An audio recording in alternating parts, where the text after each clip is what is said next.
Good evening, नमस्कार दोस्तों। स्वागत है आपका अपने YouTube channel tech non tech classes में। तो आईटी इलेक्ट्रिशियन थ्योरी की अपनी जो निम्मी बुक का सॉल्यूशन चल रहा है, तो उसकी अगली वीडियो लेकर आपके साथ फिर हाजिर हैं दोस्तों। जो दोस्त पहली बार चैनल से जुड़े हैं तो चैनल को सब्सक्राइब जरूर कर लें। टेक्निकल वैकेंसी की हर प्रकार की अपडेट और इलेक्ट्रिशियन थ्योरी के subjective objective question previous year की भी अपने सीरीज चला रखी है। सभी क्लासें आपको यहाँ पर प्रोवाइड करा दी जाती है दोस्तों। अब की बार जो आपकी अपना लाइनमैन SAWP लगने का जो सपना है, ज़रूर इसमें काम आने वाली क्लासें हैं। 70% इलेक्ट्रिशियन थ्योरी एक तरफा काम है दोस्तों। अपनी तैयारी को निरंतर रखिएगा और जो भी इन क्वेश्चनों के प्रति आपका डाउट हो तो कमेंट में ज़रूर बता दीजिएगा। वीडियो को शेयर कीजिएगा, लाइक कीजिएगा और चैनल को सब्सक्राइब करना न भूलें दोस्तों।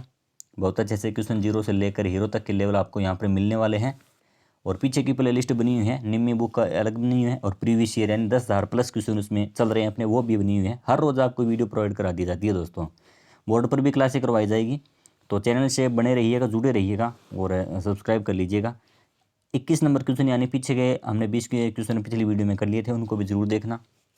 सब्जेक्ट वाइज सारे क्वेश्चन हम करने वाले हैं। एग्जाम तक आपको निम्मी के 5,000 प्लस क्वेश्चन देखने को मिलेंगे। और भी अगर आपका सहयोग और सपोर्ट अच्छा रहा तो अलग अलग तरीके के क्वेश्चन आपको प्रोवाइड करवाएंगे। तो क्वेश्चन है 21 नंबर, सीसा अम्ल सेल की आवेशन की रासायनिक क्रिया के दौरान धनात्मक प्लेट पर क्या बनता है। क्वेश्चन हमसे पूछा है लेड एसिड सेल की आवेशन की क्रिया यानी चार्जिंग के दौरान। चार्जिंग होती है और एक होती है डिस्चार्जिंग। यानी पहले चार्जिंग की बात करते हैं। चार्जिंग की एक होती है पॉजिटिव प्लेट और नेगेटिव प्लेट, यानी अलग अलग किसी भी प्रकार से क्वेश्चन हमसे पूछ सकता है। सारी बातें हम क्लियर करेंगे। एक क्वेश्चन में अलग जितने भी क्वेश्चन बनते हैं सारे आपको बता दिए जाते हैं ताकि ज़्यादा से ज़्यादा आपका नॉलेज बढ़े। तो चार्जिंग प्लेट किसकी बनती है दोस्तों, पहले बात करते हैं सीधा ही। कई बार क्वेश्चन जो पूछा जाता है कि इसी शामिल सेल की चार्जिंग के दौरान पॉजिटिव प्लेट किस चीज़ की बन जाती है, वो बनती है PbO2। PbO2 यानी लेड परऑक्साइड, लेड परऑक्साइड की बनती है। और नेगेटिव प्लेट किसकी बनती है, स्पंजी लेड की। स्पंजी लेड की राइटिंग थोड़ी सी मेरी इसमें सही नहीं है तो अपने नोट्स जरूर बना लेना दोस्तों। स्पंजी लेड की बनती है नेगेटिव प्लेट, पॉजिटिव बनती है PbSO4 यानी लेड परऑक्साइड की। अब बात करते हैं डिस्चार्जिंग के दौरान। कई बार क्वेश्चन इस प्रकार भी पूछे, डिस्चार्जिंग के दौरान पॉजिटिव और नेगेटिव दोनों ही क्या है, PbSO4 यानी लेड सल्फेट की बन जाती है दोस्तों। डिस्चार्जिंग के दौरान दोनों ही प्लेट PbSO4 यानी लेड सल्फेट की बन जाती है। और चार्जिंग के दौरान पॉजिटिव प्लेट है वो PbO2 की, लेड परऑक्साइड की। और नेगेटिव प्लेट है वो स्पंजी लेड की होती है। और अब बात करते हैं अपने क्वेश्चन पर। सीसा अम्ल आवेशन के दौरान यानी रासायनिक क्रिया के दौरान, मतलब इसका यही हो गया कि चार्जिंग के दौरान हमसे पूछा है। तो पॉजिटिव प्लेट किसकी बनेगी, स्पंजी लेड की, लेड परऑक्साइड की, लेड सल्फेट की, लेड सल्फेट प्लस जल की। तो राइट आंसर होगा दोस्तों PbO2 यानी लेड परऑक्साइड की बनेगी। ये जो रासायनिक नाम दिए गए ये भी आपको याद रखने हैं, क्योंकि कई बार क्वेश्चन है वो ये ना देकर ये भी दिया जाता है, कई बार है वो ये भी दिया जा सकता है। तो जहाँ से भी किसी प्रकार से क्वेश्चन बने हमको तैयार रहना है।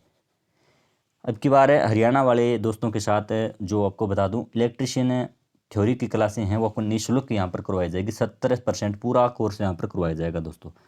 बस सपोर्ट और सहयोग बनाए रखिएगा। अगला अपना क्वेश्चन है बैटरी के आवेशन के दौरान वेंट प्लग को खुला क्यों रखा जाता है।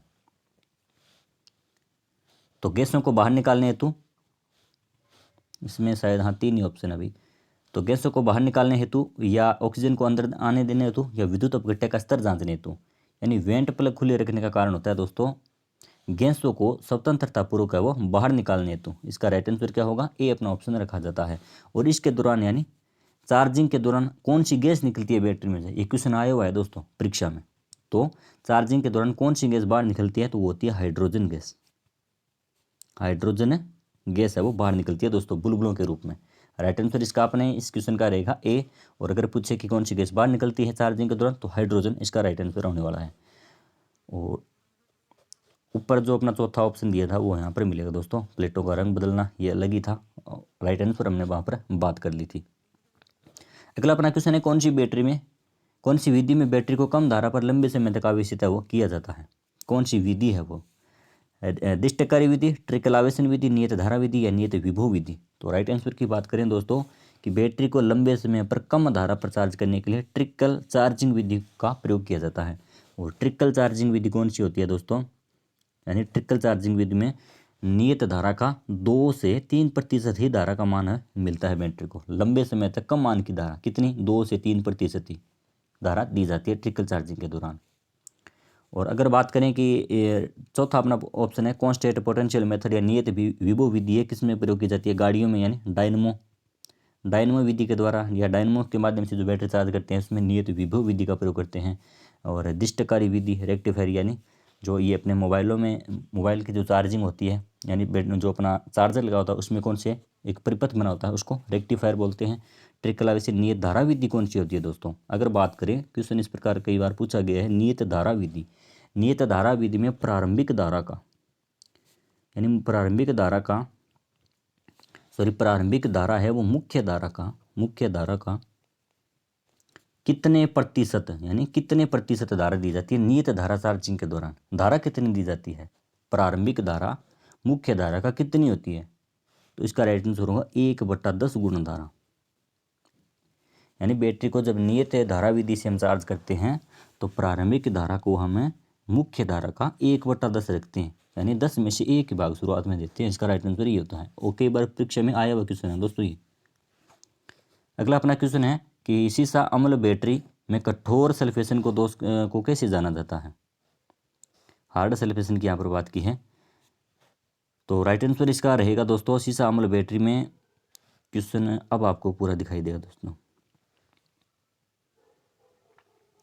यानी नई विद्युत अपघट्य से बदलकर या नए इलेक्ट्रोड से बदलकर या बैटरी को कम धारा से लंबे समय तक पुनः आवेशित करके बैटरी को अधिक धारा से कम समय तक पुनः आवेशित करके।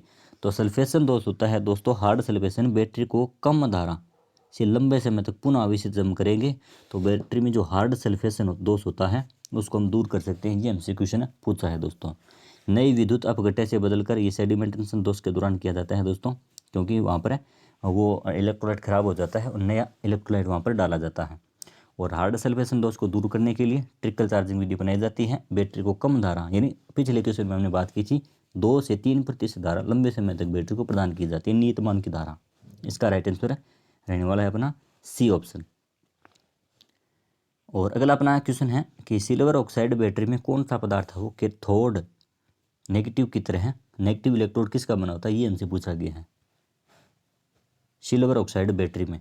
तो जस्ता, कार्बन, तांबा और सिल्वर ऑक्साइड। तो इसका राइट आंसर रहने वाला है सिल्वर ऑक्साइड सेल या बैटरी में नेगेटिव प्लेट किसकी बनी होती है? तो वो होती है दोस्तों जस्ते की। और पॉजिटिव प्लेट की बात करते हैं तो वो बनती है सिल्वर ऑक्साइड की। Positive plate silver oxide cell की, सिल्वर ऑक्साइड की, नेगेटिव जस्ते की बनती है।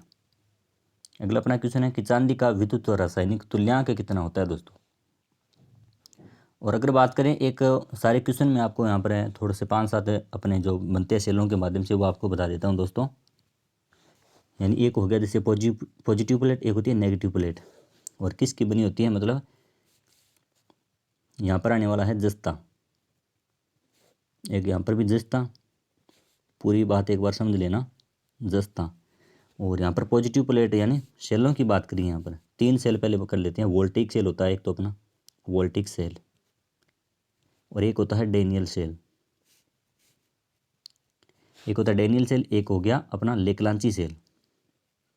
यानी वोल्टेइक सेल की नेगेटिव प्लेट किसकी बनती है? जस्ते की। और पॉजिटिव किसकी बनती है दोस्तों? कॉपर की बनती है, तांबे की। पॉजिटिव, नेगेटिव, इन सभी की जस्ते की बनती होती है इन तीनों की। और कॉपर की पॉजिटिव होती है और डेनियल सेल की कॉपर की बनती है दोस्तों। और लेक्लांची सेल की किसकी बनती है? पॉजिटिव कार्बन की। 3 तो अपने ये सेल हो गए। आगे हम बात करते हैं पॉजिटिव प्लेट, नेगेटिव प्लेट और अपना यहाँ पर आ गया सेल, यानी सेल कौन सा है? तो यहाँ पर सेल जैसे हो गया शुष्क सेल, एक हो गया शुष्क सेल, एक हो गया मरकरी सेल, और एक हो गया यहाँ पर silver oxide cell, silver oxide. तो पॉजिटिव प्लेट किसकी बनती होती है? शुष्क सेल की। तो वो बनती है दोस्तों कार्बन की। और नेगेटिव यहाँ पर वही आने वाली जस्ता। अपने इसे अच्छे तरीके से अपनी बुक में उतार लेना दोस्तों, यहाँ पर मैं रफ काम कर रहा हूँ। जस्ता यानी जस्ता 3 सेल पहले वाले 3 ये इनकी नेगेटिव तो किसकी बनती है? जस्ते की। और पॉजिटिव यानी शुष्क सेल की पॉजिटिव कार्बन की बनती है। और मरकरी सेल है वो किसकी बनती है? HgO। और एक होता है यहाँ पर सिल्वर ऑक्साइड, इसकी बनती है सिल्वर ऑक्साइड की, यानी पॉजिटिव प्लेट है वो AgO। मरकरी की HgO यानी मरकरी ऑक्साइड की, और AgO यानी सिल्वर ऑक्साइड की। नेगेटिव इनकी सभी की जस्ते की बनती है दोस्तों। HgO यहाँ पर क्या है, मरकरी ऑक्साइड, और AgO क्या है, सिल्वर ऑक्साइड दोस्तों। अपने सारणी इस टेबल को बना लेना दोस्तों। चांदी का विद्युत और रासायनिक तुल्यांक क्या होता है, ये हमसे पूछा है इस क्वेश्चन में। तो 0.00118 मिलीग्राम और कुलाम मिलीग्राम प्रति कुलाम सभी में सेम दिया हुआ दोस्तों। अपना राइट आंसर की अगर बात करते हैं तो क्या रहने वाला है, डी जो अपना ऑप्शन है 1.1182 मिलीग्राम प्रति कुलाम। अगर इस प्रकार होता ग्राम प्रति कुलाम, ग्राम प्रति कुलाम में कितना आता अपना आंसर 0.001182 यानी 001182 ग्राम प्रति कुलाम अगर ग्राम में पूछा गया। अब यहाँ पर पूछा गया मिलीग्राम में बना, तो मिलीग्राम में हो गया अपना डी आंसर, और ग्राम में पूछते हैं तो ये होगा। अगले क्वेश्चन पर बात करते हैं दोस्तों। सीसा अम्ल सेल की निरावेशन की रासायनिक क्रिया के दौरान ऋणात्मक प्लेट पर क्या आएगा, यानी ऋणात्मक नेगेटिव प्लेट पर वही जो पहले हमने क्वेश्चन किया था सीसा अम्ल सेल लेके चार्जिंग और डिस्चार्जिंग के दौरान जो पूछा था वही है क्वेश्चन। इसका राइट आंसर क्या होगा दोस्तों, नेगेटिव प्लेट किसकी आएगी, स्पंजी दोनों ही प्लेट है वो लेड सल्फेट की बनती है, दोनों पॉजिटिव और नेगेटिव। यहाँ पर पूछा है निरावेशन की क्रिया डिस्चार्जिंग के दौरान, तो ऋणात्मक का पूछा है, लेकिन ऋणात्मक पूछे या धनात्मक पूछे, पॉजिटिव या नेगेटिव दोनों किसकी बनती है, लेड सल्फेट की बनती है दोस्तों, PbSO4 की बनती है। सीसा अम्ल बैटरी में विभाजक का क्या उद्देश्य होता है, विद्युत अपघट्य का स्तर प्रदान करना, रास्ता प्रदान करना, और धनात्मक और ऋणात्मक प्लेटों को अच्छे से पकड़ना, धनात्मक और ऋणात्मक प्लेट के मध्य लघु पतन होने से रोकना, धनात्मक और ऋणात्मक प्लेटों के व्यवस्थित तरीके से रखना। यानी सेपरेटर का यहाँ पर कार्य पूछा है, सेपरेटर का कार्य क्या होता है। यानी जिस प्रकार जो बैटरी होती है दोस्तों, इसमें इस प्रकार प्लेटें जो लगी होती हैं, इनके बीच में एक अचालक पदार्थ होता है जिसको सेपरेटर बोलते हैं। जालीदार इसकी संरचना होती है, जालीदार, और दोनों प्लेटों के बीच में होता है पॉजिटिव और नेगेटिव के बीच में। तो इसका उद्देश्य क्या होता है, इसका मेन उद्देश्य है दोस्तों पॉजिटिव और नेगेटिव को, दोनों प्लेटों को शॉर्ट सर्किट से रोकना, लघु पतन से रोकना। इसका राइट आंसर सी होगा दोस्तों। अगला अपना क्वेश्चन है कि सीसा अम्ल बैटरी का विशिष्ट गुरुत्व मापने हेतु कौन से उपकरण का प्रयोग किया जाता है। तो A option barometer, hydrometer, anemometer और उच्च दर निरावेशन टेस्टर। तो विशिष्ट घनत्व मापने के लिए या अपेक्षित घनत्व नापने के लिए हाइड्रोमीटर का प्रयोग किया जाता है दोस्तों। हाइड्रोमीटर वो फ्लोटिंग या तैरने के सिद्धांत पर कार्य करता है, और बैरोमीटर आपको पता है दाब मापने के काम आता है, वायुमंडलीय दाब नापने के लिए बैरोमीटर का प्रयोग किया जाता है।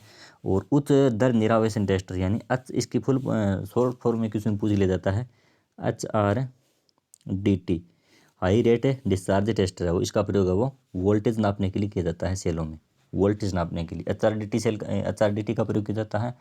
और विशिष्ट घनत्व मापने के लिए हाइड्रोमीटर का प्रयोग वो किया जाता है। अगला अपना क्वेश्चन है 30 नंबर, इन्वर्टर परिपथ कौन सा है। यहाँ पर एक डायग्राम दिया गया दोस्तों, इन्वर्टर परिपथ कौन सा है, ये एक डायग्राम दिया गया है। ड्रिवेन इन्वर्टर है, या एक SR उपयोग इन्वर्टर है, या एकल ट्रांजिस्टर इन्वर्टर है, या 2 कुंडली वाला ट्रांसफार्मर इन्वर्टर है। तो ध्यान से देखने पर दोस्तों यहाँ पर 2 SCR लगे हुए हैं, यानी ये रहे SCR। तो राइट आंसर क्या होगा, SCR उपयोग इन्वर्टर यानी SCR यूज्ड इन्वर्टर है, यानी एक ऐसा इन्वर्टर जिसमें 2 SCR प्रयोग किए गए हैं। राइट आंसर बी होगा। सीसा अम्ल बैटरी में बकलिंग दोष का क्या प्रभाव पड़ता है। तो कुछ प्रकार के दोष हैं सेलों में, सेकेंडरी में अलग है, प्राइमरी सेलों में अलग है। यहाँ पर सेकेंडरी में एक दोष होता है बकलिंग या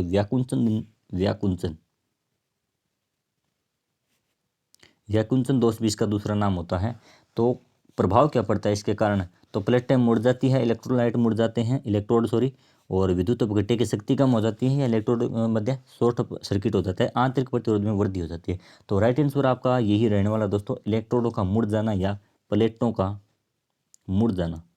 यानी बूस्ट चार्जिंग जब अधिक धारा का, कई बार क्या है अचानक हम बैटरी को फुल एकदम धारा दे देते, निर्धारित धारा का 3-4 गुना धारा देने पर प्लेटें आपस में फूल कर वो शॉर्ट हो जाती हैं। तो इसको क्या बोलते हैं, बकलिंग या व्याकुंचन दोष होते हैं। प्लेट या इलेक्ट्रोड है वो आपस में मुड़ जाते हैं, और इस कारण वो शॉर्ट सर्किट हो जाता है। तो बकलिंग दोष से क्या प्रभाव है, इलेक्ट्रोड मुड़ जाते हैं। अगला अपना 32 नंबर क्वेश्चन है कि परिपथ का कुल निर्गत वोल्टेज यहाँ पर पूछा गया है। डायग्राम दिया गया है दोस्तों, ध्यान से देखने पर आपको पता लगता है कि यहाँ पर वोल्ट मीटर लगा हुआ है और परिपथ ओपन है, तो वोल्ट मीटर कितनी वोल्टेज बताएगा। यहाँ पर 1.5 वोल्ट प्रत्येक सेल वोल्टेज लगी हुई है, वो सेल लगा हुआ है, plus sorry minus plus plus minus, और इस सेल की है माइनस प्लस, यानी दो सेल की ध्रुवता समान है और एक सेल यहाँ पर उल्टा लगा हुआ है। यानी ध्यान से देखने पर plus sorry minus plus plus minus और माइनस प्लस, तो ये सेल और ये दोनों क्या है, एक समान जुड़ी हैं, और एक सेल क्या है, उल्टा जुड़ा हुआ है। तो ये इस प्रकार होता है कि सेलों में जब श्रेणी क्रम में संयोजित करते हैं तो अगर एक सेल उल्टा जुड़ जाता है तो वो खुद की वोल्टेज भी नहीं देता और अन्य सेल है उसकी भी वोल्टेज नहीं देने देता। अगर यहाँ पर ऐसा होता कि दो यहाँ पर उल्टे जुड़े हैं तो दो वो सेल अपनी वोल्टेज रख लेते और अन्य दो है उनको भी अपनी वोल्टेज नहीं देने देते। तो कहने का मतलब ये हो गया कि जितने उल्टे जुड़े हैं एक तो उसकी, और जितने उल्टे जुड़े हैं उतने ही एक और है वो परिपथ में वोल्टेज नहीं देंगे। तो इसका कहने का मतलब हो गया कि एक उल्टा जुड़ा है तो एक इसके साथ में और, यानी दो वोल्टेज नहीं देंगे, एक देगा, तो एक कितनी दे रहा है, 1.5। तो वोल्ट मीटर हमारा क्या बताएगा, 1.5, जो अपने बी ऑप्शन में है, बी ऑप्शन है, राइट आंसर बी होगा। अगला अपना क्वेश्चन है कि शुष्क सेल में धनात्मक इलेक्ट्रोड में क्या प्रयोग होता है। शुष्क सेल में तो शुष्क सेल में पॉजिटिव जो प्लेट है किसकी बनती है दोस्तों, कार्बन की बनती है, यानी एनोड कार्बन का बनता है और कैथोड किसका बनता है, जस्ते का। राइट आंसर क्या होगा, कैथोड पूछे तो जस्ता, एनोड पूछे तो कार्बन। यहाँ पर हमसे एनोड यानी धनात्मक पूछा है, शुष्क सेल में एनोड कार्बन का बनता है। अगला अपना क्वेश्चन है कि भार बढ़ने पर सेल के सिरों पर वोल्टेज में क्या होगा। जैसे पिछली एक वीडियो में हमने बात की थी कि लेड एसिड सेल में लोड रहित होता है, एक तो सहित, एक होता है लोड रहित। लोड सहित यानी लोड होने पर कितनी वोल्टेज होती है, 2 वोल्ट, और लोड न होने पर यानी कितनी होती है, 2.2 वोल्ट। तो जब लोड बढ़ा तो वोल्टेज क्या हुई, कम हुई ना। तो यही हमसे पूछा गया है कि भार या लोड बढ़ने पर सेल के सिरों पर वोल्टेज में क्या होगा प्रभाव है। तो वोल्टेज है वो घटेगी दोस्तों। राइट आंसर क्या होगा, बी, डिक्रीज। अगला अपना क्वेश्चन है कि वोल्टेज सेल में स्थानीय क्रिया दोष को कैसे रोका जाता है। वोल्टेज सेल यानी प्राथमिक सेल, प्राइमरी सेल हो गए दोस्तों, और प्राइमरी सेलों में दो प्रकार के दोष पाए जाते हैं। एक तो स्थानीय क्रिया दोष हो गया और एक होता है ध्रुवाच्छादन दोष। ध्रुवाच्छादन दोष, दो प्रकार के दोष इसमें प्राइमरी सेलों में पाए जाते हैं, और सेकेंडरी सेलों में जो दोष होते हैं सेडिमेंटेशन, बकलिंग दोष हो गया और हार्ड सल्फेशन, कई प्रकार के दोष पाए जाते हैं। तो यहाँ पर वोल्टेज सेल जो प्राइमरी सेल की श्रेणी में आता है, तो इसके बारे में हमसे पूछा है। स्थानीय क्रिया दोष को पहले बात करते हैं, स्थानीय क्रिया दोष होता है क्या है। तो स्थानीय क्रिया दोष है वो कैथोड पर होता है दोस्तों, यानी जस्ते की छड़ पर होता है, और जस्ते में कार्बन की मात्रा होने के कारण है वो, जस्ते में कार्बन के कुछ छोटे छोटे सेल बन जाते हैं और वो जस्ते को क्या है, निष्प्रभावी बना देते हैं। जस्ता अपना उचित रूप से कार्य नहीं कर पाता। तो इस दोष को दूर करने के लिए क्या करते हैं कि जस्ते की जो प्लेट होती है उस पर हमें शीशे या पारे की परत चढ़ा देते हैं, और शीशे या पारे की परत चढ़ाने को क्या बोलते हैं दोस्तों, अमलगमेशन।